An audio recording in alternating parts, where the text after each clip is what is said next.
ان الحمد للہ نحمده ونستعینه ونستغفره ونعوذ باللہ من شرور انفسنا ومن سیئات اعمالنا من يهده اللہ فلا مضل له ومن يضلل فلا هادی له واشهد ان لا الہ الا اللہ وحدہ لا شریک له واشهد ان محمدا عبده ورسوله اما بعد فان خیر الحدیث کتاب اللہ وخیر الہدی ہدی محمد صلی اللہ علیہ وآلہ وسلم وشر الامور محدثاتها وكل محدثة بدعة وكل بدعة ضلالة وكل ضلالة في النار. اعوذ باللہ السمیع العلیم من الشیطان الرجیم من ہمزہ ونفخہ ونفثہ بسم اللہ الرحمن الرحیم. رب اشرح لی صدری ویسر لی امری واحلل عقدۃ من لسانی یفقہوا قولی. بسم اللہ الرحمن الرحیم. ان اللہ وملائکتہ یصلون علی النبی یا ایہا الذین آمنوا صلوا علیہ وسلموا تسلیما.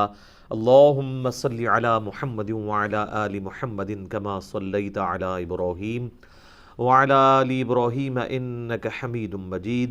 اللہم بارک علی محمد وعلی آل محمد کما بارکت علی ابراہیم وعلی آل ابراہیم انک حمید مجید. اللہم ربنا آتنا فی الدنیا حسنة وفی الآخرة حسنة وقنا عذاب النار. اللہم ربنا آتنا من لدنک رحمة وہیئ لنا من امرنا رشدا.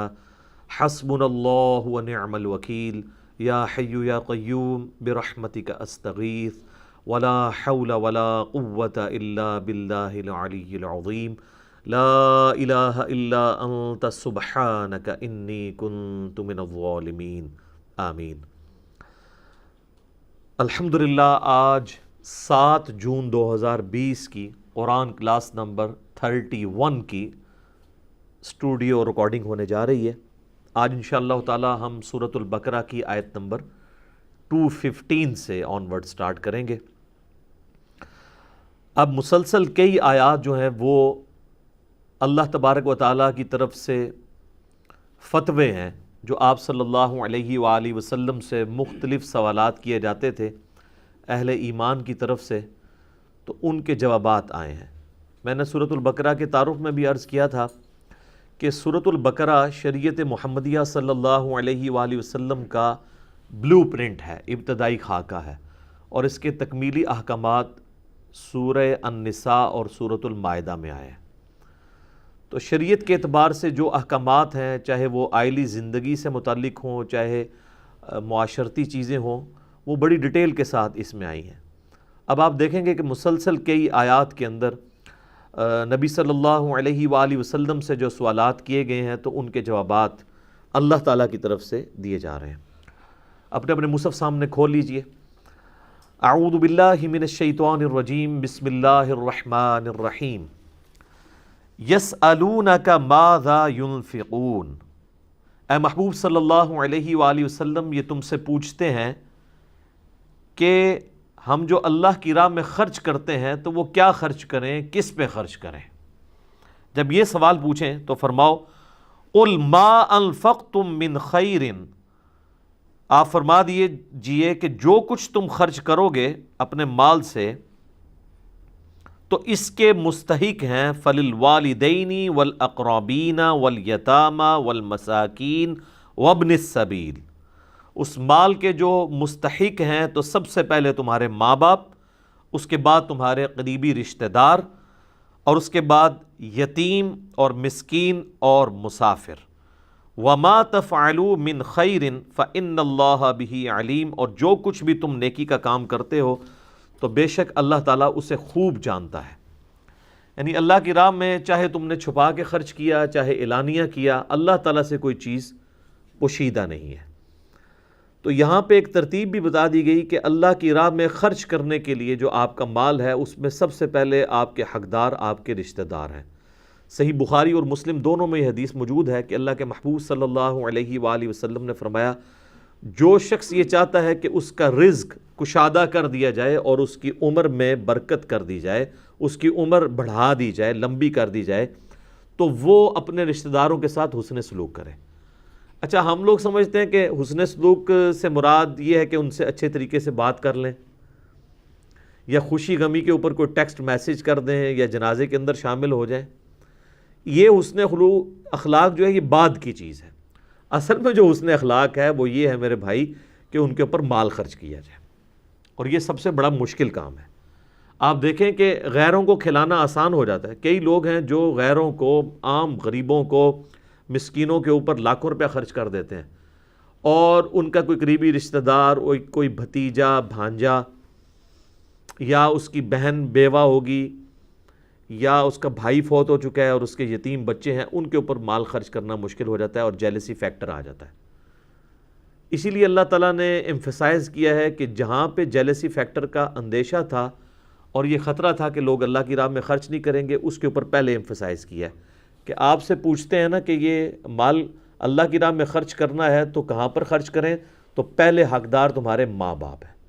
بخاری اور مسلم دونوں میں حدیث ہے، ایک صحابی نے پوچھا کہ اللہ کے محبوب صلی اللہ علیہ وآلہ وسلم، میرے حسن اخلاق کا اس دنیا میں سب سے زیادہ حقدار کون ہے؟ تو آپ نے فرمایا تیری ماں۔ اس نے پھر دوبارہ سوال کیا تو آپ علیہ السلام فرمایا تیری ماں۔ تیسری بار پوچھا، فرمایا تیری ماں۔ چوتھی بار پوچھا تو فرمایا تیرا باپ۔ یعنی پہلے تین حق جو ہیں وہ ہیں ماں کے، اس کے بعد باپ کا، اور پھر باقی رشتہ داروں کا۔ اچھا، اکثر لوگ پوچھتے ہیں یہ زکوٰۃ دینی ہے تو ہم اپنے بہن بھائیوں کو دے سکتے ہیں؟ بھائی سب سے زیادہ حقدار ہی بہن بھائی ہیں زکوٰۃ کے، ان کو سب سے پہلے دیں۔ اور اس کے بعد کہا گیا قریبی رشتہ دار۔ قریبی رشتہ دار ماں باپ کے بعد قریبی رشتہ دار کون سے آتے ہیں؟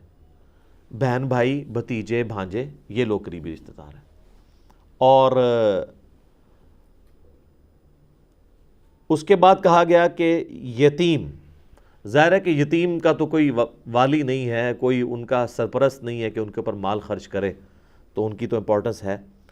اور مساکین، یعنی ایسے غریب لوگ جو کسی کے سامنے ہاتھ پھیلاتے ہوئے بھی ڈرتے ہیں لیکن اپنی شکلوں سے پہچانے جاتے ہیں کہ غریب مسکین لوگ ہیں، ان کے اوپر بھی خرچ کرو۔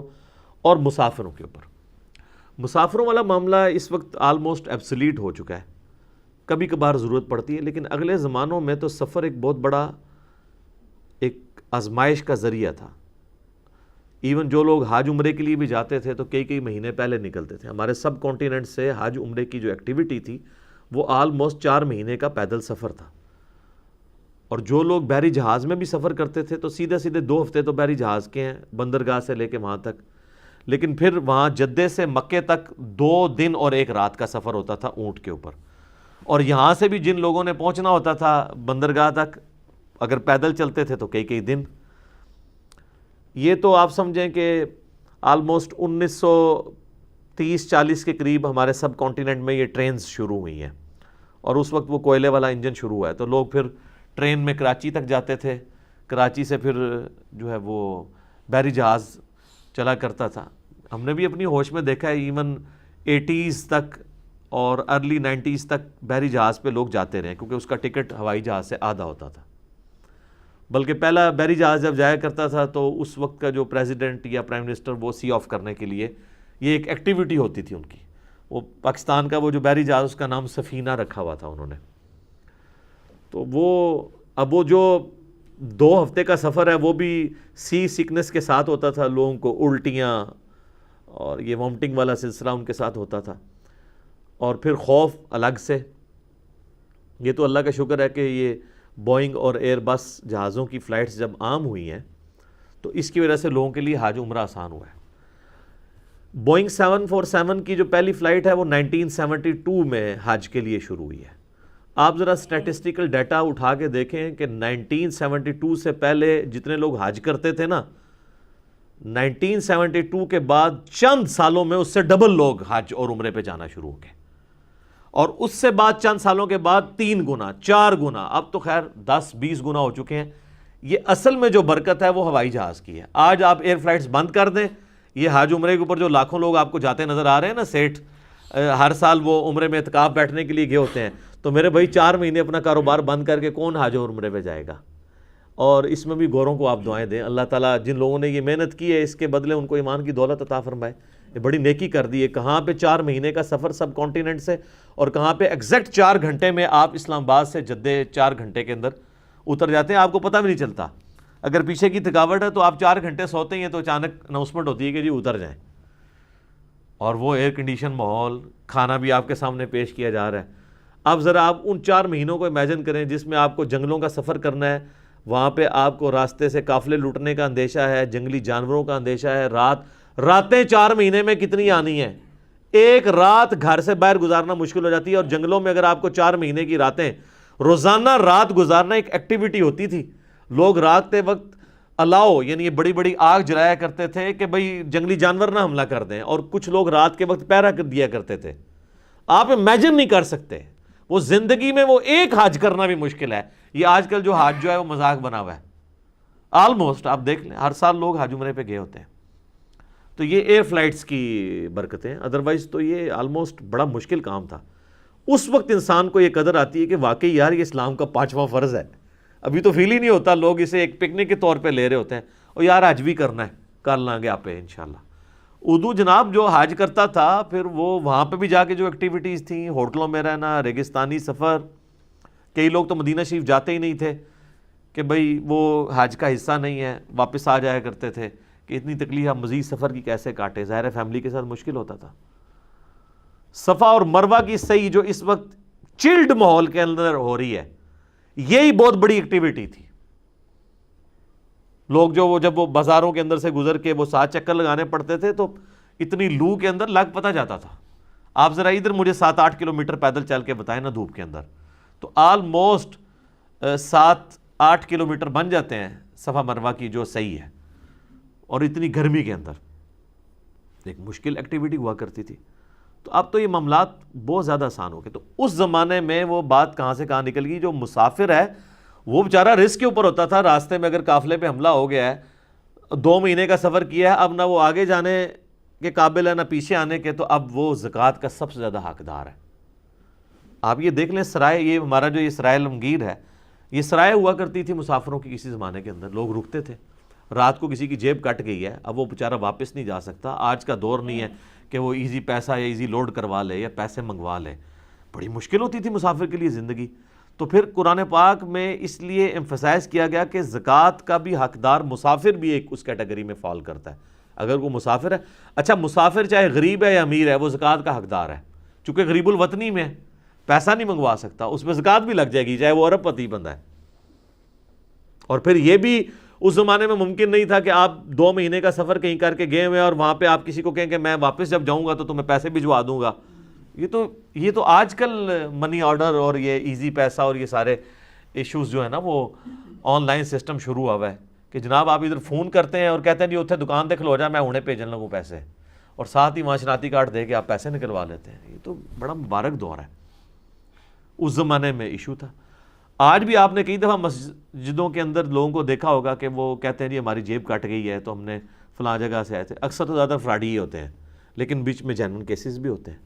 تو اس کا میں نے کئی دفعہ حل بتایا کہ اس کا حل یہ ہے کہ اگر آپ نے اس طرح کے لوگوں کو اکاموڈیٹ کرنا ہے، ان کے ہاتھ میں پیسے نہ دیں، کیونکہ وہ آپ کی مسجد سے نکل کے ایک اور مسجد میں جا کے کرایہ لیں گے، پھر بازار میں بھی کھڑے ہو کے لوگوں سے کرایہ مانگیں گے۔ اور اس سے بڑا یہ کہ آج کل تو ایک نیا ورژن آ گیا جس میں ایک چھوٹا سا بچہ ایک عورت نے اٹھایا ہوتا ہے، اس کا خامند بھی ساتھ ہوتا ہے، تاکہ ایکسپلائٹ کریں آپ کو۔ کئی تو یہ ہے نا شام کے وقت جی آج ساڑی دیہڑی نہیں لگی، تو وہ دیہڑی ان کی وہی ہوتی ہے جو لگا رہے ہوتے ہیں مانگنے والی۔ تو ایسے مسافروں کا حال یہ ہے کہ آپ ان کو گاڑی کے اندر بٹھا کے آئیں اور کرایہ کنڈکٹر کے ہاتھ میں دیں، اور اس کو یہ کہیں کہ اگر یہ تم سے کرایہ واپس مانگ کے قریبی کسی سٹاپ پہ اترنے لگے تو کرایہ تیرا، اس کو نہیں دینا، تبھی انشور ہوگا نا، ورنہ تو وہ اتر ہی جائے گا۔ پھر کنڈکٹر کو جب یہ انسینٹیو ملے گا تو پھر وہ لے کے بتائے ذرا کنڈکٹر سے کرایہ، تو چلو ایک غریب سے دوسرے غریب کی جیب میں چلا جائے گا، لیکن کم از کم اس فراڈیے سے تو آپ بچ جائیں گے نا۔ تو آپ اس طرح کریں تو کئی غریب جو ہیں ویسے ہی غائب ہو جائیں گے۔ کئی لوگ آ کہتے ہیں جناب روٹی نہیں کھا دیجیے صبح دی، پیسے دیو کچھ، تو ان کو آپ روٹی کھلا دیا کریں، تو آپ دیکھیں آدھے لوگ غائب ہو جائیں گے۔ یہ کئی کہتے ہیں نا مزدوری نہیں ملی تو عثمان بھائی کے پاس بھیج دیں ان کو، ان کے لیے مزدوری کی ارینجمنٹ کر دیں گے، جیسے کہیں گے نا تیرے لیے ارینجمنٹ کرتے ہیں، تو وہ کسی اور کے پاس چلے جائیں گے۔ وہ ان کو کبھی مزدوری کی عادت بھی نہیں پڑی ہوئی ہوتی، وہ صرف آپ کی نظروں میں ایک مظلوم کے طور پہ اپنے آپ کو پیش کر رہے ہوتے ہیں۔ تو اللہ تعالیٰ ہمارا جو کچھ بھی اللہ کی راہ میں خرچ کرو گے اللہ تعالیٰ کے علم میں ہے۔ اس میں وہ حدیث بھی یاد کر لیں جو بخاری و مسلم دونوں میں ہے، نبی علیہ السلام نے فرمایا کہ انسان کہتا ہے میرا مال میرا مال میرا مال، پھر آپ نے وہ پوری سورت تلاوت کی، الہاکم التکاثر حتی زرتم المقابر، تمہیں مال کی کثرت نے ہلاک کر دیا یہاں تک کہ تم نے قبروں کا منہ جا دیکھا، یعنی قبر تک تمہارا مسئلہ حل نہیں ہوتا۔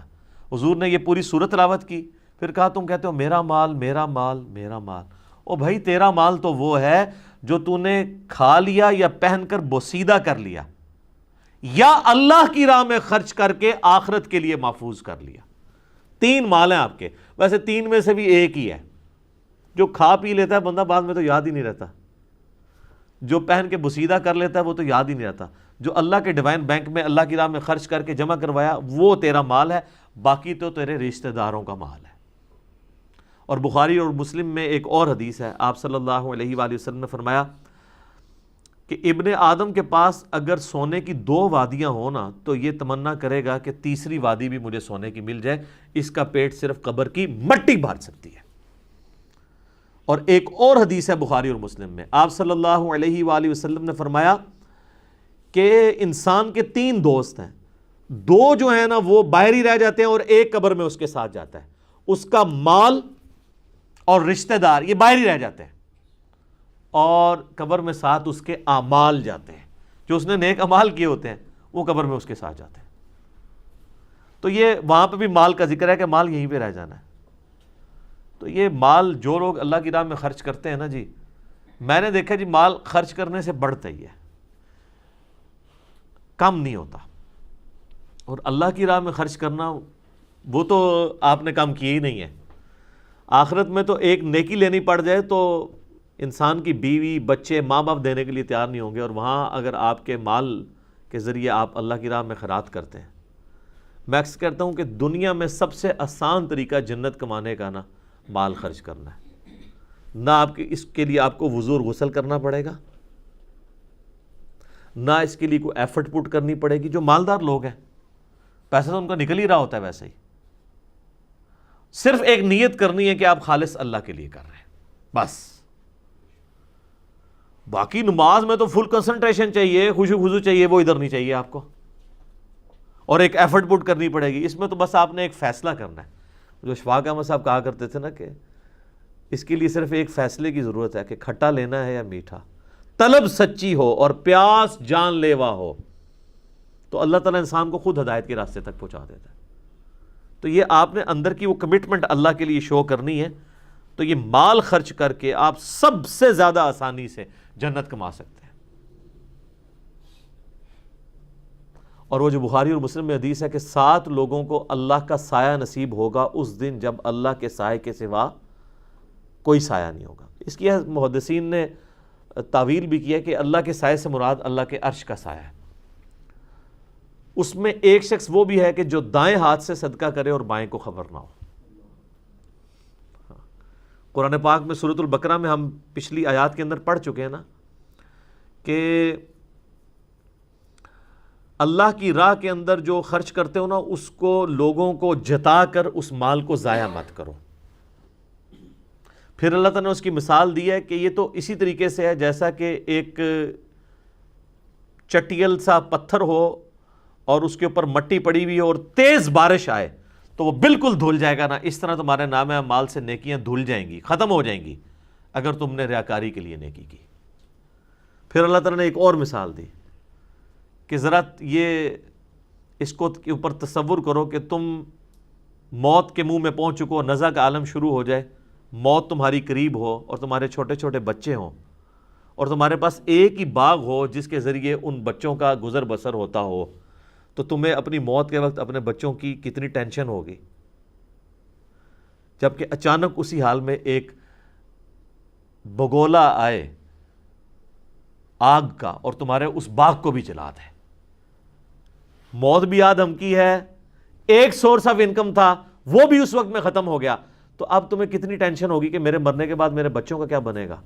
کتنی دردناک مثال اللہ نے دی ہے. اللہ نے فرمایا یہ مثال ہے کہ جو لوگ اللہ کی راہ میں خرچ کرتے ہیں اور ریاکاری کرتے ہیں, لوگوں پہ احسان جتاتے ہیں, جس طرح یہ بالکل ختم ہو گیا نا, ان کے لیے امید ہی ٹوٹ گئی, تو وہاں پہ بھی اب اللہ تعالیٰ سے امید توڑ لو کہ کوئی تمہیں اجر نہیں ملے گا اگر تم نے ریاکاری کے لیے کیا اللہ کی راہ میں کوئی مال خرچ. یہ بڑا کریٹیکل ایشو ہے. مجھے حسن بصری کا قول یاد آیا, وہ فرمایا کرتے تھے کہ اگلے لوگ, اب حسن بصری اگر کہہ رہے ہیں کہ اگلے لوگ, تو وہ کون ہوں گے؟ صحابہ. 70 صحابہ کی صحبت کی انہوں نے. اگلے لوگ اپنی نیکیوں کو اس طرح چھپایا کرتے تھے جس طرح تم اپنے گناہوں کو چھپاتے ہو. کوئی شخص نہیں چاہتا کہ اس کا گناہ لوگوں کے اوپر آشکار ہو, ایک جو نیکی کا لبادہ اوڑھا ہوا ہوتا ہے. بڑے سے بڑا بدماش بھی جو ہے نا, وہ کسی نہ کسی ہلکے اثر میں نیک تصور کیا جا رہا ہوتا ہے, چاہے اپنے اولاد کے سامنے, گھر والوں کے سامنے, کہیں نہ کہیں اس نے لبادہ اوڑھا ہوا ہوتا ہے. تو اگلے لوگ اپنی نیکیوں کو اس طرح چھپایا کرتے تھے کہ کہیں پتہ نہ لگ جائے لوگوں کو, یہ تو ضائع ہو جائے گی. ویسے اگر آپ جنرلی دیکھیں, اگر آپ کو یہ واقعی ضائع ہوتی ہوئی ویڈیو نظر آ جائے, ایک بندے نے 1 لاکھ روپیہ خرچ کیا ہے اور اسے واٹس ایپ میسیج آ جائے کہ یہ جو تو نے فلاں بندے کو بتایا تھا نا اور احسان جتایا تھا, تو یہ ویڈیو دیکھ لے, یہ تیرے نامہ مال سے ڈیلیٹ ہو چکا ہے, تو سر کیا حالت ہوگی. وہ کہے گا یار لاکھ روپیہ بھی گیا تو بیڑا ہی غرق ہو گیا میرا. لیکن چونکہ آخرت اللہ تعالیٰ نے پردے میں رکھی ہوئی ہے, اس لیے انسان کو نظر نہیں آتی. تو نیکیاں بچانے کا طریقہ یہ ہے کہ آپ ان کو چھپائیں. ٹھیک ہے. وہ سفیان ثوری کے بارے میں آتا ہے, محدث تھے رحمہ اللہ تعالیٰ. وہ اپنے کسی جاننے والے کی طرف گئے تو اس نے بڑی خاطر تواضع کی, تو کھانا کھانے لگے نا, تو کھانے میں نمک کم تھا. تو انہوں نے اپنے اس میزبان سے کہا کہ یار یہ تھوڑا سا نمک لے کے آؤ. تو اب اس نے اپنی بیوی کو نا پردے سے آواز دی کہ جب میں 3ری دفعہ حج کے لیے گیا تھا نا, تو جو نمک لے کے آیا تھا نا حرمین سے, وہ تھوڑا سا دو. تو سفیان ثوری نے فرمایا کہ تم نے ایک جملے میں 3 حج ضائع کر دی ہیں. پہلے 2 بھی ضائع ہو گئے نا, 3ری دفعہ حج پہ گیا. اچھا ظاہر ہے کہ اس زمانے میں تو یہاں پہ لوگ دیکھ لیں نا آپ, لوگ کس طرح بتا رہے ہوتے ہیں جی, بلکہ ناموں کے ساتھ حاجی لگایا ہوتا ہے, اور کئی تو اللہ کے فضل سے حاجی ہے بھی نہیں ہے, تو تب بھی لوگ ان کو حاجی صاحب کہتے ہیں. پھر بھی ان کو شرم نہیں آتی کہ یار میں یہ اپنے نام کے ساتھ نہ لگواؤں. نمازی تو انہوں کوئی اپنے ساتھ نہیں لگاتا, حاجی لوگ لگا رہے ہوتے ہیں. تو نیکیوں کو چھپانا یہ بہت ضروری ہے. البتہ اس میں شیطان بعض اوقات وسوسہ دیتا ہے کہ جو فرض نیکیاں ہیں نا جی, ان کو چھپانے کے لیے بھی لوگ گھر میں نماز پڑھنا شروع کر دیتے ہیں, تو یہ حرام ہے. یا کوئی کہتا جی میں داڑھی اس لیے نہیں رکھتا کہ بس یہ لوگوں کو نظر آئے گی, داڑھی میری اندر ہے. نہیں, جو نبی علیہ السلام نے نیکیاں اعلانیہ کی ہیں نا, وہ آپ نے بھی اعلانیہ کرنی ہے, اور جو آپ نے چھپا کے کی ہیں یا ترغیب دلائی ہے وہی کرنی ہے. جو فرائض ہیں ان کے معاملے میں اسی طریقے سے ہے کہ آپ نے ان کو ایکسپوز کرنا ہے. ہاں اس کے بعد نہیں آپ نے کسی کو جتانا, لیکن وہ تو چیزیں ظاہر ہے اعلانیہ ہیں, اس کے اوپر تو. اچھا یہ بھی یاد رکھیے گا, اگر کوئی شخص اعلانیہ اللہ کی راہ میں خرچ کرنا ہے نا, آپ نے اس کے اوپر فتویٰ نہیں لگانا کہ اس کا مال ضائع گیا, کیونکہ قرآن پاک میں کئی جگہ ہے کہ اللہ کے نیک بندے وہ ہیں جو اعلانیہ بھی خرچ کرتے ہیں اللہ کی راہ میں اور چھپا کے بھی کرتے ہیں. اعلانیہ بعض اوقات اس لیے کی جاتی ہے کہ لوگوں کو ترغیب مل جائے. ٹھیک ہے, جس طرح آپ غزوہ تبوک کے موقع پر نبی علیہ السلام اعلانیہ ہی لوگوں سے مال جمع کر رہے تھے. ظاہر ہے رومن امپائر سے جنگ کرنی تھی تو ریسورسز چاہیے تھے, اور لوگ اعلانیہ ہی. سیدنا عثمان غنی رضی اللہ تعالیٰ عنہ نے جو ہے وہ 700 اونٹ اللہ کی راہ میں خیرات کیے تھے, تو آپ نے پھر شرفیاں دیں, اور ترمذی کے الفاظ ہیں, آپ اتنے خوش ہوئے کہ آپ وہ شرفیاں یوں اچھالتے تھے اور کہتے تھے عثمان آج کے بعد جنتی ہے, چاہے جو مرضی کرے. ٹھیک ہے, یہ حضرت عثمان کو ہی کہا جا سکتا تھا. انہوں نے اس کے بعد جو مرضی نہیں کیا, وہی کچھ کیا جو اللہ کی مرضی تھی. ٹھیک ہے, ہمیں تو یہ گارنٹیاں ملتی بھی نہیں نا, تو وہ اللہ سے ڈرنے والے لوگ تھے. تو اعلانیہ بھی بعض اوقات ضرورت پڑتی ہے, وہ اس شخص نے خود اپنی نیت دیکھنی ہے. جس کو یہ خطرہ رہتا ہے کہ میں اعلانیہ کرنے سے ریاکاری ہو جائے گی, وہ چھپا کے ہی کرے. اور جہاں کہیں پہ اعلانیہ کرنا پڑ جاتا ہے, بعض اوقات ایسی ضرورت پڑ جاتی ہے, تو ضرور کریں. اور اس میں یہ بھی شرعی مسئلہ یاد رکھیے گا کہ آپ اگر کسی کو زکوٰۃ یا صدقہ دے رہے ہیں نا تو اس کو بتانا ضروری نہیں ہے، بلکہ نہ بتانا ضروری ہے۔ کہ لوگ کہتے ہیں جی اگر میں بتاؤں گا تو پھر ہی زکوٰۃ ادا ہوگی۔ بھئی جس کو پتہ ہے نا کہ زکوٰۃ دے رہے ہو، اس کو تو تمہارے دل انہ علیم بذات الصدور ہے، تو یہ آپ نے اگلے بندے کی عزت نفس کا خیال رکھنا ہے۔ عید کے موقع کے اوپر اگر آپ نے کسی کو کپڑے سلوا کے دینے ہیں اور اپنے زکوٰۃ میں سے مال دینا چاہتے ہیں تو آپ اس کو یہ نہیں ہے کہ آپ اس کو یہ کہیں گے کہ میں زکوٰۃ میں سے دے رہا ہوں۔ بعض اوقات وہ بیچارہ مستحق بھی ہوگا، پھر بھی وہ کرٹسی کے اندر شاید لینے سے انکار کر دے، یا لے بھی تو وہ ہر وقت اس کے دماغ میں لے کہ میں نے زکوٰۃ کا پیسہ لیا، تو آپ اس کو کہیں گے عیدی سمجھ کے لے لو، اور آپ کے دل میں زکوٰۃ کی نیت ہے، آپ اس کو کسی نام سے بھی دے سکتے ہیں۔ تو وہ اس طرح کا پردہ بھی اس کا رکھنا ضروری ہے، اور صحابہ اکرام علیہم رضوان یہ اس چیز کا اہتمام کیا کرتے تھے۔ خیر یہ تو انفاق فی سبیل اللہ تو ٹاپک ہی بہت بڑا ہے۔ لے جی اگلی ایک آیت ہے، وہ متقاضی ہے کہ اس پہ بھی ڈیٹیل گفتگو کی جائے۔ 216 نمبر آیت، کُتِبَ عَلَيْكُمُ الْقِتَالُ، تم پر قتال فرض کر دیا گیا ہے، وَهُوَ كُرْهٌ لَكُمْ، لیکن تم اسے ناپسند کرتے ہو۔ ظاہر ہے جان دینا کوئی آسان کام تو نہیں ہے۔ پہلے جب صحابہ کرام علیہم رضوان کو مکے سے نکالا جا رہا تھا اس وقت تو ان کا جوش بہت زیادہ تھا کہ ہم پہ ظلم ہو رہا ہے، ہم ہجرت کر کے جا رہے ہیں، ہمارے مال کے اوپر انہوں نے قبضہ کر لیا پیچھے سے، تو حضور سے کہتے تھے یا رسول اللہ اجازت دیں ہم ان کے ساتھ لڑیں۔ تو سورہ نساء کے اندر آیا کفوا ایدیکم، ہم نے اس وقت یہ نازل کیا تھا اپنے ہاتھوں کو بندھا رکھو، ابھی موقع نہیں ہے، ورنہ وہ مختصر جماعت تھی، اللہ تعالیٰ ختم کروا دیتا اگر اللہ تعالیٰ کی مشیت میں ہوتا۔ قرآن حکیم میں یہ ٹاپک کئی جگہ آیا کہ اللہ نے کافروں کے ہاتھ تم سے روک کے رکھے، ورنہ تو تم بڑی مختصر جماعت ہے مکے میں، وہ تمہیں ختم بھی کر سکتے تھے۔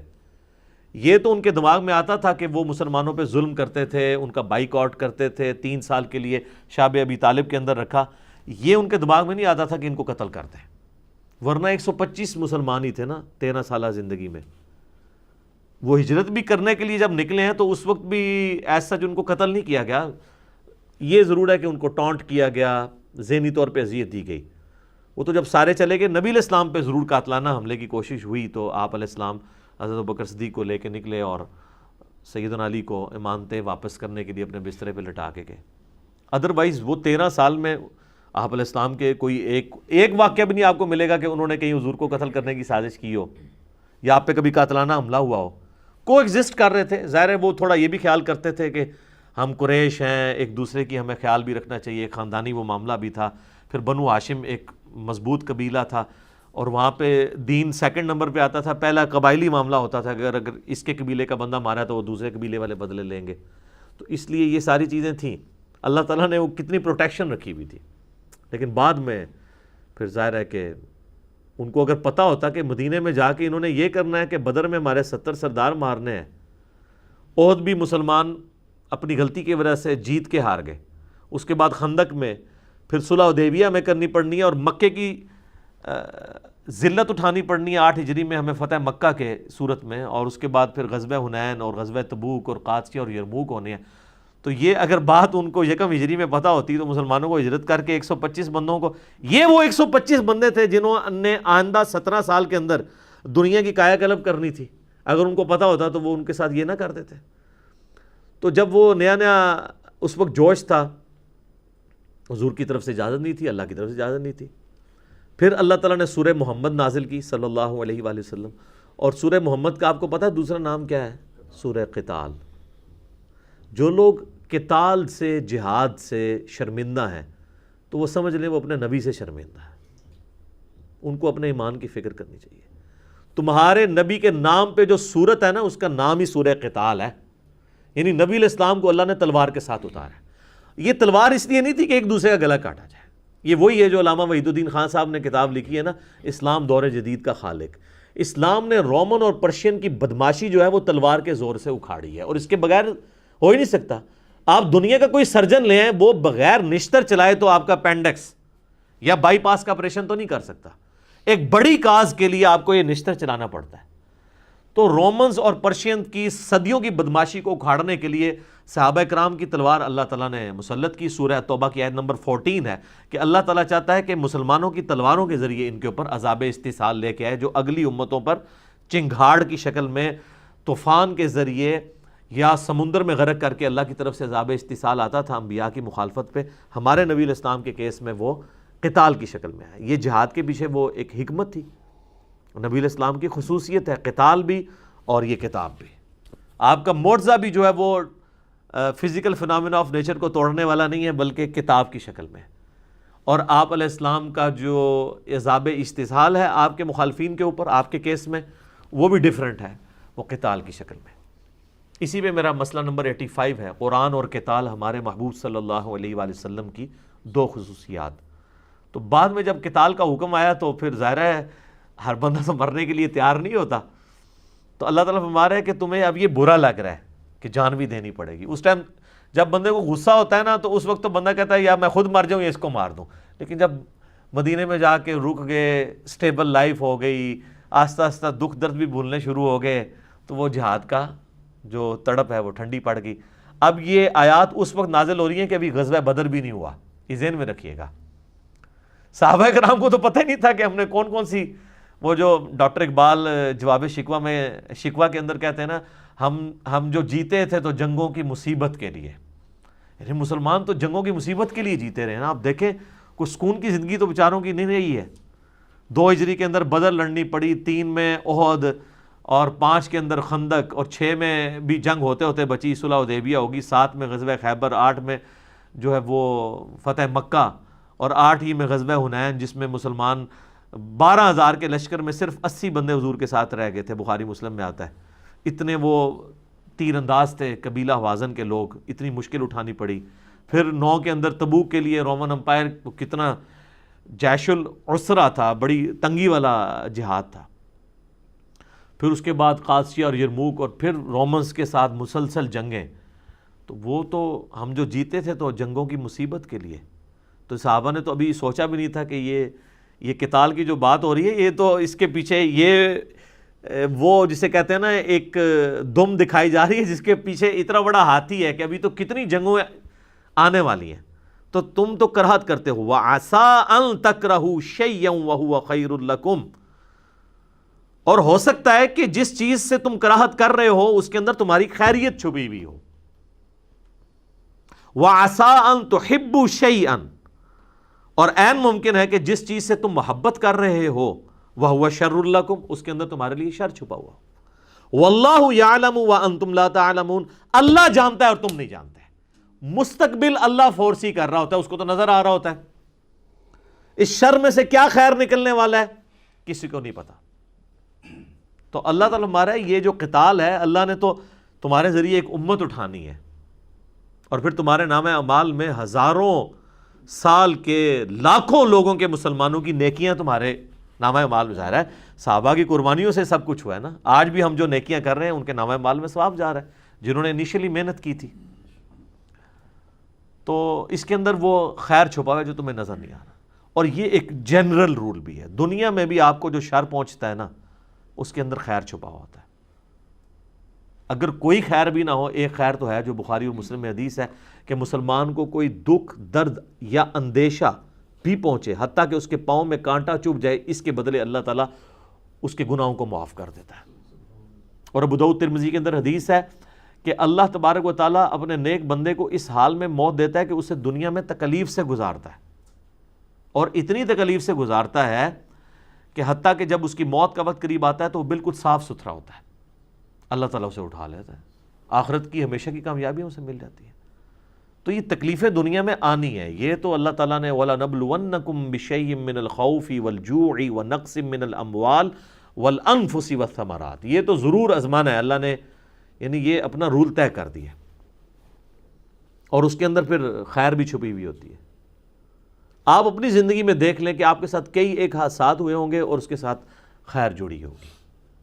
اِنَّ مَعَ الْعُسْرِ يُسْرًا، ہر مشکل کے ساتھ آسانی جڑی ہوئی ہوتی ہے، کنزیکٹو ساتھ پیرلل میں بھی چل رہی ہوتی ہے، فوراً بعد بھی آ سکتی ہے۔ ربنا آتینا فی الدنیا حسنہ وفی الآخرۃ حسنۃ وقنا عذاب النار، یہی تو ہے دنیا اور آخرت میں بھلائی ہے۔ دنیا میں بھلائی یہی ہے کہ آپ کو اللہ تعالیٰ صبر دے دیتا ہے، اللہ پہ جو یقین ہے وہ آپ کو تکلیف جھیلنا آسان کر دیتا ہے۔ تو بعض اوقات انسان کے لیے کسی مصیبت کے اندر خیر چھپی ہوتی ہے لیکن اسے پتہ نہیں ہوتا، اور بعض اوقات کسی خیر کے اندر مصیبت ہوتی ہے اسے پتہ نہیں ہوتا۔ تو مطلب یہ ہے کہ تمہارا ایٹیچیوڈ یہ ہو کہ واللہ یعلم وانتم لا تعلمون، اللہ جانتا ہے تم نہیں جانتے، لہٰذا اللہ کی رضا پہ راضی رہو۔ اور کیا کہو؟ انا للہ و انا الیہ راجعون۔ یار سب سے بڑی چیز اپنی جان ہے نا، جب بھی کوئی تکلیف پہنچے تو ہمیں کیا دعا سکھائے گی کہ تم کہو کہ ہماری جان بھی تو اللہ ہی کی طرف سے آئی تھی، ہم نے بھی مر کے اللہ کے پاس چلے جانا ہے، تو اگر کوئی تکلیف آئی ہے میرے پہ تو وہ لوٹ ہی جانی ہے۔ سب سے بڑی تکلیف تو یہ ہے نا کہ میرے پہ موت آنی ہے، تو وہ بھی آ ہی جانی ہے۔ تو اگر اس سے کوئی چھوٹی تکلیف آ گئی ہے تو تکلیف اللہ کی طرف سے آنی ہے، اللہ کی طرف چلی جانی ہے۔ اس میں ڈاکٹر ذاکر نائک نے ایک بڑی اچھی مثال دی تھی کہ آپ کا امریکہ کے اندر کوئی بزنس ہو اور آپ نے شام کی فلائٹ پکڑ کے نیو یارک پہنچنا ہو، لیکن ٹریفک سگنل میں پھنس کے آپ ایئرپورٹ جب پہنچے تو آپ کو یہ خبر ملے کہ یہ جو نیو یارک کے لیے فلائٹ تھی وہ اڑ گئی ہے اور آپ اس کو اب جوائن نہیں کر سکتے، اور کروڑوں کا آپ کی وہاں پہ کوئی میٹنگ تھی جس میں آپ نے کوئی کانٹریکٹ آپ کو ملنے والا تھا وہ ختم ہو گیا، اب وہ کسی اور کمپنی کو ملے گا۔ تو آپ مایوسی کی حالت میں وہاں سے لوٹیں اس حال میں کہ یار میرا تو لاکھوں ڈالرز کا نقصان ہو گیا، اور راستے میں آپ کو واٹس ایپ میسیج کے ذریعے یا ریڈیو کی خبر کے ذریعے پتہ چلے کہ ابھی ابھی جو نیو یارک کے لیے فلائٹ اڑی تھی وہ کریش کر گئی ہے اور سارے مسافر مار گئے ہیں۔ تو وہی خبر جو چند منٹ پہلے آپ کے لیے دنیا کی سب سے بری خبر تھی، اب اگر آپ سے پوچھے تو آپ کہیں گے کہ دنیا کی سب سے اچھی خبر میں نے وہی سنی تھی کہ شکر ہے وہ فلائٹ اڑ گئی تھی، لیکن وہ بعد میں پتہ چلا کہ وہ سب سے بہتر خبر تھی۔ ظاہر ہے کہ کاروبار تو ایک دفعہ کوئی چھوٹا ہے کوئی اور آ جائے گا، لیکن جب زندگی نہیں رہے گی تو کام ہی ختم۔ تو اس طرح کے معاملات کئی بار آپ کی زندگی میں، میری تو اپنی زندگی عبارت ہے اس طرح کی کئی چیزوں میں کہ میں نے وقتی طور پہ ان میں شر دیکھا ہے اور بعد میں اس کے اندر خیر چھپا ہوتا ہے۔ یہ ایف آئی آر والا جو ہمارا ایشو آیا تھا، اس کے بعد میرے کزن نے مجھے فون کیا، مجھے کہنے لگا علی بھائی آپ کو تو بہت پہلے اپنی گرفتاری کروا دینی چاہیے تھی۔ تو ظاہر ہے کہ وہ ایک دعوت جو انٹرنیشنل لیول کے اوپر تو تھی، لیکن پھر مین سٹریم میڈیا کے اندر بھی وہ چیزیں دنیا کی بڑی اخباروں میں چینلز میں چلنی شروع ہو گئی چیزیں، اور اس سے بڑھ کے اس کے بعد آپ دیکھیں ویکیپیڈیا نے پورا پیج بنا دیا انجینئر محمد علی مرزا کے نام کے اوپر۔ حالانکہ یہ آپ اگر خود بنوانا چاہیں تو اس طرح نہیں بنتا، ان کا اپنا ایک کرائٹیریا انہوں نے خود بنایا، پورا اس میں تعارف لکھ دیا۔ تو کئی ایک چیزیں جو شر کے ساتھ جڑی ہوئی ہوتی ہیں خیر کی فارم میں نے بتایا نا، یہ ہماری اکیڈمی یہ بھی ایک شر میں سے خیر نکلا۔ میں ایک اہل حدیث کی مسجد میں درس دیتا تھا، عثمان بھائی عدنان بھائی کئی بار میرے پاس 2-3 بار آئے کہ جی وہ اکیڈمی میں اوپر جگہ، عدنان بھائی نے کہا خالی ہے آپ آ جائیں، تو میں انکار کرتا تھا۔ میرے دماغ میں نہیں تھا کہ یہ ہم نے یہ اسٹوڈیو ریکارڈنگز اور یہ سلسلہ، ہم تو یہ سمجھتے تھے ہم نے اپنے شہر میں قریبی لوگوں میں کام کرنا ہے، یہ تو پتہ ہی نہیں تھا کہ اللہ تعالیٰ نے اس دعوت کو چند سالوں میں کہاں سے کہاں پہنچانا ہے۔ تو میں ان کو انکار ہی کرتا تھا۔ پہلے عثمان بھائی مجھے کہتے رہے، ایک دن عدنان بھائی بھی آئے۔ اب بائی چانس کیا ہوا کہ وہاں پہ کوئی شرارت ہوئی تو ہمارا درس مسجد سے بند ہو گیا۔ وہ بند کیا ہوا، وہ شر تھا جس میں سے اتنا بڑا خیر نکلنا تھا۔ آپ سوچیں کہ اگر وہ درس بند نہ ہوتا تو میری دعوت وہی 40-50 بند، تو وہاں تو ویڈیو ریکارڈنگ بھی کوئی نہیں ہوتی تھی، ایفرٹ بھی وہی ہم پٹ کر رہے ہوتے تھے۔ تو اس شر میں سے خیر نکلا، تو پھر میں نے کہا ٹھیک ہے جی چلیں ہم یہاں پہ دعوت کا کام شروع کرتے ہیں۔ مستقبل میں آپ کو جا کے پتہ چلتا ہے کہ اچھا یہ اگر ایکٹیویٹی اس وقت نہ ہوئی ہوتی نا تو یہ کبھی بھی نہیں ہونا تھا، جبکہ اللہ تعالیٰ جب یہ کر رہا ہوتا ہے نا تو وہ اس کے لیے پریپیئر کروا رہا ہوتا ہے۔ غزوہ احد کے اندر جو کچھ ہوا ہے، واللہ اگر یہ نہ ہوتا تو صحابہ کرام کبھی قادسیہ اور یرموک جیت نہیں سکتے تھے۔ اس شر میں سے یہ خیر نکلا۔ حالانکہ اگر آپ دیکھیں تو اس میں نبی علیہ السلام کے ساتھ جو وحی کے ذریعے وعدہ کیا تھا وہ وعدہ سٹیک پہ لگا ہوا تھا۔ حضور علیہ السلام نے پہلے ہی کہہ دیا تھا کہ اللہ نے مجھ سے وعدہ کیا ہے کہ 5000 فرشتوں کے ذریعے تمہاری مدد کی جائے گی اور یہ جنگ تم جیتو گے، اور جنگ ہار گئے آپ۔ تو اللہ تعالیٰ نے پھر 60 آیات میں غزوہ احد کے اوپر کمنٹری کی ہے۔ ظاہر ہے لوگوں کے دل میں خیال آ رہا تھا کہ بے حضور تو ہمیں کہہ رہے ہیں جنگ جیتنی ہے، تو ہم تو بری طرح ہار گئے ہیں، مدینے کا کوئی گھر نہیں ہے جس کے اندر کوئی لاش نہ ہو، حتیٰ کہ منافقین باتیں کر رہے ہیں کہ جی ہم نے تو پہلے ہی منع کیا تھا یہ لوگ نہ جاتے نہ مارے جاتے، تو ہم تو پہلے کہہ رہے تھے کہ یہ جنگ تم لوگ ہارو گے۔ خود نبی علیہ السلام کی شہادت کی خبر مشہور ہو گئی، آپ کے 4 دانت شہید ہو گئے اور آپ بے ہوش ہو گئے۔ اس کی وجہ سے آپ کی وہ افواہ پھیل گئی آپ کے بارے میں، صحابہ کرام نے تلواریں پھینک دی، ظاہر ہے ان کا مورائل بالکل زیرو پہ آ گیا، جو غزوہ بدر میں اتنا اوپر تھا، اوپر سے یہ بھی دل میں وسوسے بھی آتے ہوں گے کہ یار حضور نے تو وعدہ کیا تھا ہم جیتیں گے، یہ ہمارے ساتھ کیا ہو گیا؟ تو اللہ نے پھر 60 آیات کے اندر نا صحابہ کرام کو ڈانٹ پلائی کہ تم نے کیا کیا، حضور کی نافرمانی کی وجہ سے ہوا۔ لیکن آپ دیکھیں کہ نبی صلی اللہ علیہ وآلہ وسلم جب بات سٹارٹ کی ہے نا، تو سب سے پہلے یہ دیکھیں ایک ٹیچر کا سٹائل ہوتا ہے، سب سے پہلے آپ صلی اللہ علیہ وآلہ وسلم کے بارے میں آیات نازل ہوئی، لیس لک من الامر شیء، اے نبی آپ کو کوئی اختیار نہیں کسی کا۔ آپ سے بدوا نکل گئی تھی نا خالد ابن ولید کے بارے میں کہ اللہ ایسی، بخاری مسلم الفاظ ہیں، اللہ ایسی قوم کو ہدایت کیسے دے گا جنہوں نے اپنے نبی کا چہرہ خون سے رنگ دیا۔ تو اللہ نے سب سے پہلے نبی علیہ السلام کے اوپر گرفت فرمائی کہ آپ کو تو کوئی اختیار نہیں، اللہ چاہے تو ان کی توبہ بھی قبول کر لے، اور بعد میں کی، اور اسی مبارک زبان سے سیف اللہ کا لقب بھی دلوایا، اللہ ہی اللہ ہے۔ اس کے بعد پھر صحابہ کرام کو ایک ایک کر کے اللہ تعالیٰ نے نا معاف بھی کیا۔ پھر حضور علیہ السلام کو بھی کہا کہ اتنی جو میں نے صحابہ کرام کے ساتھ گفتگو سخت کی ہے تو اس کا رزلٹ یہ نہ نکلے کہ اب آپ ان کو مشورے میں شامل کرنا چھوڑ دیں۔ تو وہ الفاظ آئے کہ اے نبی اگر آپ تند خو ہوتے، آپ کی زبان میں سختی ہوتی، تو یہ صحابہ آپ سے کب سے دور ہو چکے ہوتے۔ یہ آپ کی نرمی ہے کہ آپ کے قریب رہتے ہیں، آئندہ بھی آپ نے اپنے مشورے میں اسے شامل رکھنا ہے ان کو، اور ان کی غلطیوں سے درگزر کرنا ہے۔ اور پھر اللہ نے فرمایا کہ ہم نے فتح دے دی تھی اپنے نبی سے جو وعدہ کیا تھا، حتیٰ کہ تم نے ڈسپلن لوز کیا۔ وہ جو درے کے اوپر 50 لوگ تھے، صرف 15 رہ گئے، 35 نے مال غنیمت کے لیے وہ چھوڑ دیا، جو بخاری مسلم میں آتا ہے۔ اللہ فرماتا ہے ہم نے فتح دے دی تھی اور تم کافروں کو قتل کر رہے تھے، وہ پلٹ کے بھاگ رہے تھے، اور تم مال غنیمت اکٹھا کرنے کے لیے آئے، پیچھے سے خالد بن ولید نے حملہ کیا اور وہ فتح شکست میں بدل گئی۔ تو یہ بھی نہ کہیں دماغ میں رکھنا کہ اللہ تعالیٰ نے کوئی وعدہ خلافی کی ہے یا ہمارے نبی کی زبان جو ہے وہ سچی ثابت نہیں ہوئی، فتح ہو گئی تھی، فتح شکست میں بدلی تمہاری وجہ سے۔ اور اس پہ میں بڑا تلخ جملہ بولتا ہوں، اگر اللہ کے نبی دنیا میں موجود ہوں اور اللہ کے نبی کے ماننے والے اللہ کے نبی صلی اللہ علیہ وآلہ وسلم کی نافرمانی کر دیں، تو اللہ تعالیٰ اس چیز کی پرواہ بھی نہیں کرتا کہ نبی ان میں موجود ہے، فتح کو شکست میں بدلوا دیتا ہے، حتیٰ کہ وہ اس نبی کو بھی اس کی پلنٹی اس اعتبار سے بھگتنی پڑتی ہے اپنے ماننے والوں کی کہ ان کے بھی دانت شہید ہو جاتے ہیں۔ حضور کا کیا قصور تھا کہ ان کے دانت شہید ہوتے؟ آپ نے تو بخاری کے الفاظ ہیں، آپ نے ان درے والوں کو کہا تھا تم دیکھو نا کہ چیل کوے ہماری لاشیں اٹھا رہے ہیں، تب بھی تم نے درہ نہیں چھوڑنا۔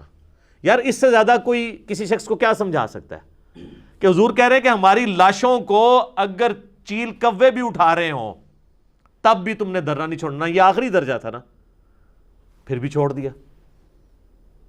حضور کی موجودگی میں اگر لوگ نافرمانی کریں تو حضور کی دعاؤں کا حصہ، آپ کے وجود کی برکت کا حصہ امتیوں کو نہیں ملتا، کیونکہ نافرمانی کی۔ تو سر آج تو رسول اللہ ہمیں موجود بھی نہیں ہے، آج اگر امت نافرمانی کرے تو کس زوم میں بیٹھی ہوئی ہے کہ کچھ بھی ہیں تیرے محبوب کی امت سے ہیں، تو اللہ تعالیٰ جو ہے وہ لحاظ کرے گا؟ اللہ کے اپنے رولز ہیں، وہ اپنے رولز کے مطابق چلتا ہے، کیونکہ اللہ کا کوئی رشتہ دار نہیں ہے، کسی نبی کی بھی اللہ کے ساتھ کوئی رشتہ داری نہیں ہے۔ حضرت یونس علیہ السلام سے مسئلہ مس ہینڈل ہوا تھا نا، تو سب سے زیادہ اگر کوئی قریبی ہو سکتا ہے تو پیغمبر ہو سکتا ہے نا۔ تو اللہ تعالیٰ فرمایا قرآن میں کہ وہ جب وہاں سے نکلا اس نے گمان کیا کہ ہم اس کے اوپر گرفت نہیں کریں گے۔ تورات کے اندر آتا ہے 3 دن اور 3 رات مچھلی کے پیٹ میں رہنا پڑا۔ قرآن میں تو صرف اس واقعے کا ذکر ہے نا کہ مچھلی کے پیٹ میں رہے، اور وہاں پہ ہمیں پکارا لا الہ الا انت سبحانک انی کنت من الظالمین، لیکن تورات میں وہ ڈیوریشن بھی آئی ہے 3 دن اور 3 رات۔ سر آپ 1 دن اور 1 رات اندھیرے کے اندر کبھی گزار کے اکیلے دیکھیں، اور پھر مچھلی کے پیٹ کے اندر جہاں پہ تعفن بھی ہو اور یہ بھی امید نہ ہو کہ پتہ نہیں میں نے زندہ بچنا ہے نہیں بچنا، کیا بننا ہے میرے ساتھ، یہ بہت بڑی ایک تکلیف دہ چیز ہے۔ تو اللہ تعالیٰ کا کوئی رشتہ دار نہیں ہے، اللہ تعالیٰ اپنے معاملات کے اندر بالکل کلیئر ہے۔ تو وہ قتال سے یاد آیا کہ قتال والے معاملے میں اگر کسی کو کوئی وہم بھی ہے کہ اس کے ذریعے جو ہے وہ پتہ نہیں میرے ساتھ کیا بنے گا، تو اس کے اندر اللہ نے خیر چھپایا ہوا ہے۔ یعنی تعویل خاص کے اعتبار سے قتال کے بارے میں، ویسے یہ جنرل چیز ہے کہ شر کے اندر خیر چھپا ہوا ہوتا ہے، اور بعض اوقات کوئی خیر ہوتا ہے نا، وہ آپ خیر اس کے سمجھ رہے ہوتے ہیں، اس کے اندر شر ہوتا ہے۔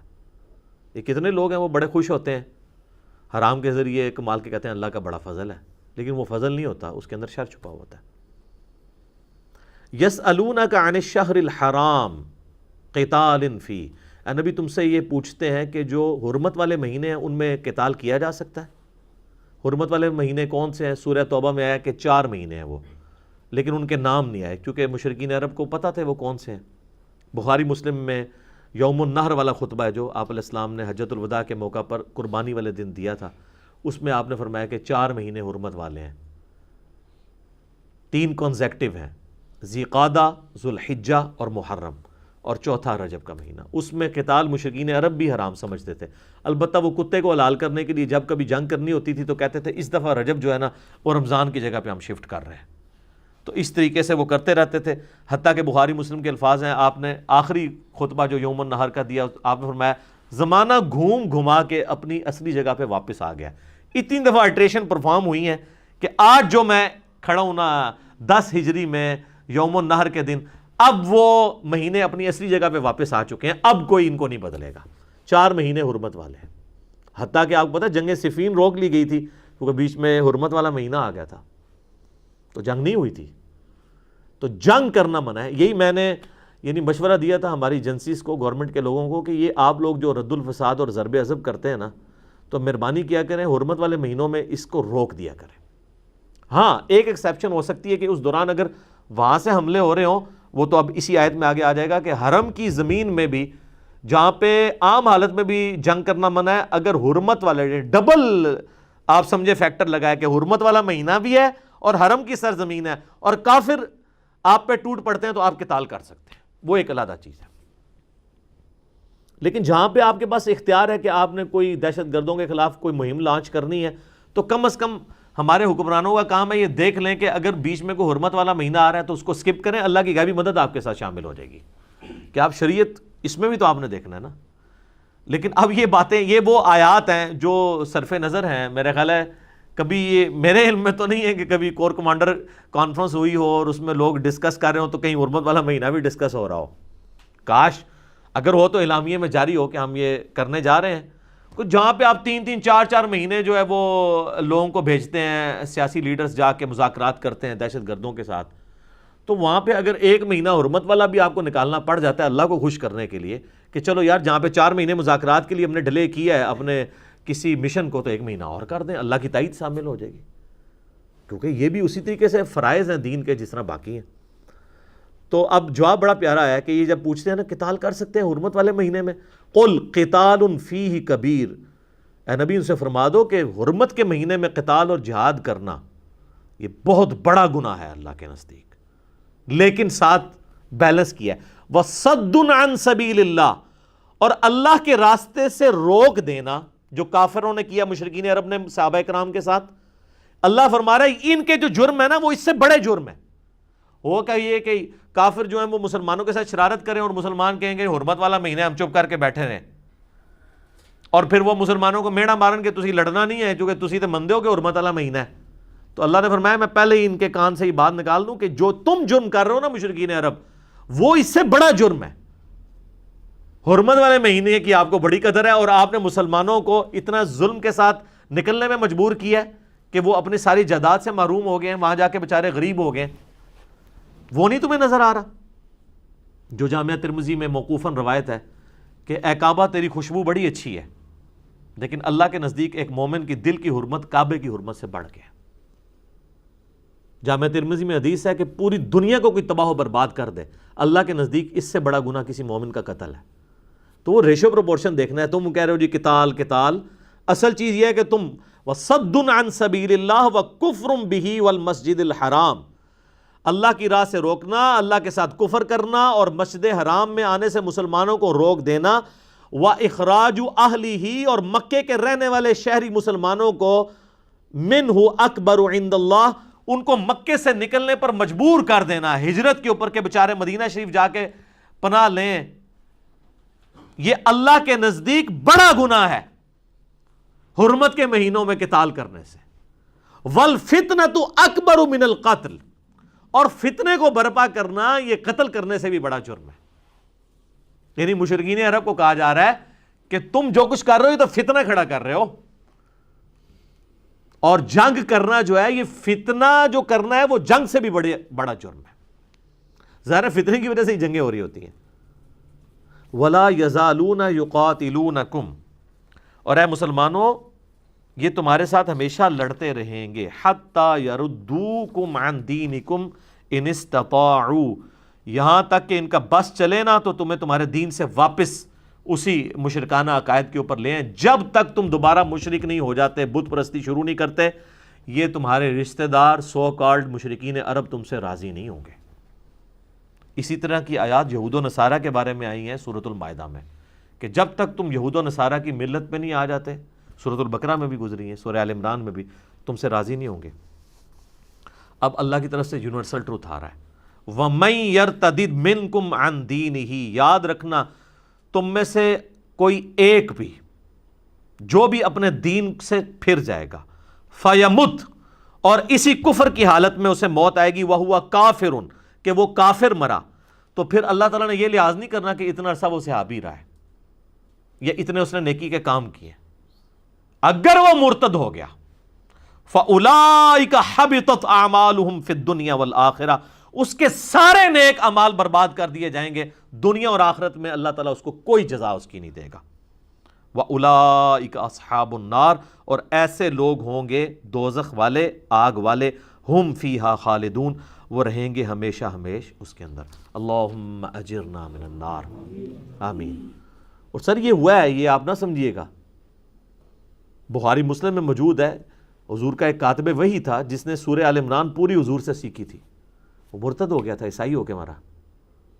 ظاہر ہے اب وہ اتنا حضور کا کلوز تھا کہ آپ کا صحابی بھی تھا, ایمان بھی لایا, آل عمران آپ سے پڑھی, آپ کا اتنا وہ قریبی ہو گیا کہ آپ اس سے, عام آدمی سے تو آپ نہیں لکھوایا کرتے تھے, اس طریقے سے کتابت کرواتے تھے, لیکن اس کا کاتب وحی ہونے نے اس کو کوئی نفع نہیں دیا. جب اس نے برے عمل کیے, اللہ کا کوئی رشتہ دار نہیں. اور بخاری مسلم میں یہ حدیث جو ہے نا حضور کے معجزات کے چیپٹر میں, کیونکہ آگے الفاظ ہیں. اب جب یہ, اور وہ یہ کہتا تھا کہ محمد کو تو کچھ نہیں آتا جو میں لکھ دیتا ہوں, ظاہر آپ تو امی تھے, استغفر اللہ. اب جو نبی کی نبوت کو چیلنج کر رہا ہو تو اللہ تعالیٰ جو ہے اس کے اوپر درگزر کا معاملہ کرے گا. بخاری مسلم کے الفاظ ہیں, اسے قبر میں دفناتے تھے, قبر اس کو باہر پھینک دیتی تھی, اور پھر مشہور ہو گیا کہ یہ نبی اپنے صحابہ کے ذریعے اس کی لاش کی نا اس طریقے سے اس کے ساتھ معاملہ کرتا ہے. تو انہوں نے اوپن مجمع کے اندر اس کو قبر میں دفنایا, زمین نے باہر پھینک دیا, کیونکہ بخاری مسلم کے الفاظ ہیں, آپ نے فرمایا جب وہ مرتد ہوا نا, فرمایا زمین اسے قبول نہیں کرے گی. ہائے ہائے ہائے ہائے, رحمت للعالمین, آپ اس لیول کے اوپر نہیں اترتے تھے, لیکن آپ کو پتا تھا کہ مسئلہ اب سٹیک پہ لگ رہی ہے, میری نبوت سٹیک پہ لگ رہی ہے, اللہ کی وحی. تو اللہ نے وحی کے ذریعے بتا دیا کہ اے نبی یہ بتا دو کہ تمہارا معجزہ ہے کہ جو بندہ یہ کہہ رہا ہے نا کہ یہ نبی جو ہے وہ اس کو کچھ نہیں آتا اور میں جو کچھ لکھ دیتا ہوں یہ وحی ہے. تو اب تو ظاہر ہے کہ جو مسلمان بیچارے اس وقت تھے ان کے دلوں میں بھی تو وسوسے آنے تھے نا, کیونکہ اللہ نے تو سامنے نہیں آنا تھا, حضور کی زبان پہ پورا دین چل رہا تھا نا. تو آپ نے اسی وقت کہہ دیا کہ زمین اسے قبول نہیں کرے گی, مرنے دو اسے. اور وہ شکر ہے کہ اسی وقت مر بھی گیا بعد میں, ورنہ وہ حضور کے بعد مرتا اور پھر بعد میں معجزہ ظاہر ہوتا, اس وقت تک تو ساروں کے دل اٹکے رہتے ہیں نا. حضور کی زندگی میں اسی وقت مرا, وہ کچھ عرصے بعد ہی دفناتے تھے, لاش زمین باہر پھینک دیتی تھی.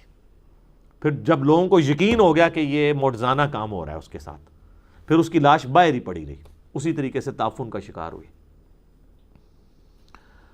تو یہ ہے معاملہ, اعمال برباد کر دیے جائیں گے. اب سائملٹینیس کنٹراسٹ آ رہا ہے, ان الذین آمنوا والذین ہاجروا, اس کے برعکس جو صحابہ اور اہل بیت ہیں جو ایمان لے کر آئے اور انہوں نے ہجرت کی, وجاہدوا فی سبیل اللہ, اور اللہ کی راہ میں جہاد کیا. جہاد کہتے ہیں کوشش کو, یہ کوشش ہی تھی نا, اپنے جان مال کی قربانی کر کے وہاں سے ساری جائیداد چھوڑ کے بھی بچوں کو لے کے آ جانا یہاں پہ, اور اس کا اعلیٰ ترین درجہ قتال ہے. اولئک یرجون رحمت اللہ, کیا پیارے الفاظ ہیں. اللہ تعالیٰ ہمارا یہ وہ لوگ ہیں جو اصل میں اللہ کی امید, اللہ کی رحمت کی امید رکھنے والے لوگ ہیں. یعنی اللہ کی رحمت کی امید رکھنے والے وہ نہیں ہیں جو نماز بھی نہیں پڑھتے اور کہتے ہیں اللہ تعالیٰ بڑا غفور رحیم ہے. یہ رحمت کی ڈیفینیشن ہے, یہ انڈیا پاکستان بنگلہ دیش کے لیے بڑی سخت آیت ہے. کیا الفاظ ہیں، اولئک یرجون رحمت اللہ، یہ وہ لوگ ہیں جن کو رحمت کی کوئی امید ہے۔ اچھا رحمت کی امید ہمارے تو انڈیا پاکستان بنگلہ دیش میں رحمت کی امید اس کو ہوتی ہے جو کچھ نہیں کرتا، وہ کہتا ہے میں بڑا گناہ گار ہوں، اللہ اپنی رحمت سے معاف کر دے گا۔ اور اللہ کیا کہہ رہا ہے کہ رحمت کی امید کن لوگوں کو ہے؟ کن لوگوں کو ہے جو اتنی تکلیفیں اٹھاتے ہیں، کیا کرتے ہیں، ایمان لاتے ہیں، اللہ کی راہ میں ان کو ہجرت کرنی پڑتی ہے اور پھر اللہ کی راہ میں جہاد بھی کرنا پڑتا ہے، ایسے لوگ ہیں جن کو یہ امید ہے کہ ہمیں اللہ کی رحمت ملے گی۔ تو اللہ کی جو ڈیفینیشن جو کتابی خدا ہے نا، اسی لیے تو ہم کہتے ہیں مرنے سے پہلے اے مسلمان کر لے اس پہ غور، کتابوں کا خدا اور ہے، بابوں کا خدا اور۔ یہ کتابوں کا خدا یہ کہہ رہا ہے کہ میری رحمت کی امید اصل میں ان لوگوں کو ہے جو لوگ ایمان لے کر آتے ہیں، پھر ایمان کے راستے میں وہ ہجرت کرتے ہیں، یعنی تکلیفیں اٹھاتے ہیں، اور سب سے بڑی تکلیف جہاد، ان کو جان مال عزت آبرو سب کی قربانی دینی پڑتی ہے۔ اصل میں وہ لوگ ہیں جن کو یہ امید ہے کہ ہمیں رب کی رحمت ملنی ہے۔ ظاہر ہے جس کو یہ امید ہو کہ مجھے رزلٹ ملنا ہے وہی محنت کرتا ہے نا۔ تو یہ جو خالی کھلی محنت کرنے والے لوگ ہیں، آپ دیکھیں میں بڑے بڑے یعنی لوگوں کو دیکھتا ہوں، یہ کئی اینکرز ہیں، وہ جناب ذرا اللہ رسول کی بات کرتے ہیں ان کی آنکھوں میں آنسو آ جاتے ہیں، ٹیشو پیپر بھی نکال لیتے ہیں، حالانکہ ان کی زندگی میں اللہ رسول کسی جگہ پہ موجود نہیں ہوتا۔ اور سر یہ جو آنسو ہے نا، یہ تو آپ کوئی بھی آپ دانش کی موت دیکھ لیں تو آپ کے آنسو نہیں رکتے ہیں۔ میرا اس پہ بھی کلپ آیا ہوا ہے۔ آنسو نکلنا اس چیز کی دلیل تو نہیں ہے کہ آپ کے دل میں اللہ رسول کی محبت آ گئی ہے۔ ان آنسوؤں کو کیا کرنا ہے جب تک آپ اس کو ایگزیکیوٹ نہیں کرتے، کہ جب آپ کو فیصلہ کرنا پڑے کہ میں نے اللہ کی بات ماننی ہے یا اس معاشرے کی بات ماننی، پھر پتہ چلے گا۔ کہنے کو تو یہ بڑی آسان چیز ہے۔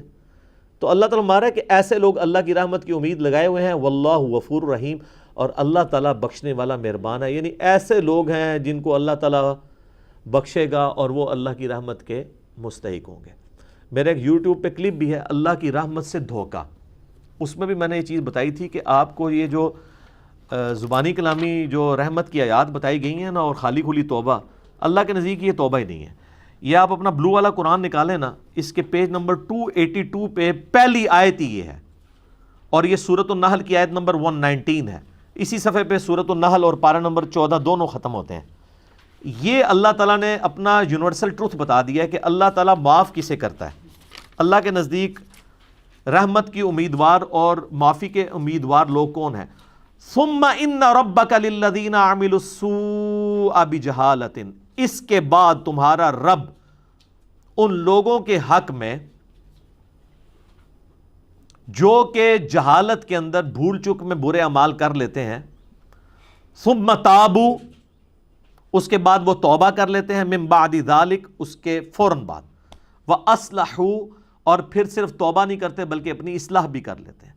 ان ربک من بعدها، بے شک تیرا رب یہ سب کچھ کرنے کے بعد لغفور الرحیم، ضرور بخشنے والا مہربان ہے۔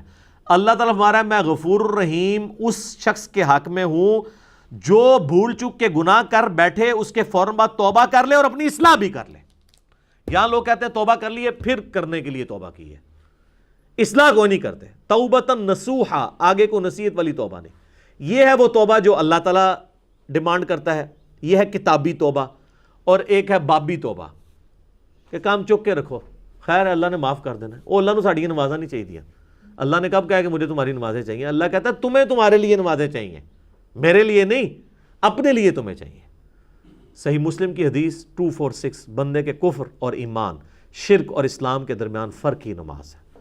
نماز پڑھنے والا اللہ کے حضور مسلمان ہے، نماز نہ پڑھنے والا اللہ کے حضور عملاً کافر ہے، اور پاکستان کے شناختی کارڈ میں وہ مسلمان ہے، لیکن آخرت میں پاکستان کا شناختی کارڈ نہیں چلنا، بلکہ نبی صلی اللہ علیہ وآلہ وسلم کی تعلیمات کی مہر جس کے اوپر ہوگی، اور آپ علیہ السلام کی طرف سے جو احکامات کی پیروی کرنے والا ہوگا، اس کے لیے ہی اس کا ایمان قابل قبول ہونا ہے۔ باقی آپ خالی کھلی جو مرضی کرتے رہیں۔ اللہ تعالیٰ سے دعا ہے جو حق بات میں نے کہی اللہ تعالیٰ ہمارے دلوں میں راسخ فرمائے، اگر جذبات میں میرے منہ سے کوئی غلط بات نکل گئی اللہ تعالیٰ ہمارے دلوں سے ہی اسے معاف کر دیں، ہمیں معاف بھی کر دیں، ہمیں کتاب و سنت کی تعلیمات پر عمل کر کے دوسرے بھائیوں تک پہنچانے کی توفیق عطا فرمائے۔ سبحانک اللہم و بحمدک، اشہد ان لا الہ الا انت، استغفرک و اتوب الیک، وما علینا الا البلاغ المبین۔ جزاکم اللہ خیرا۔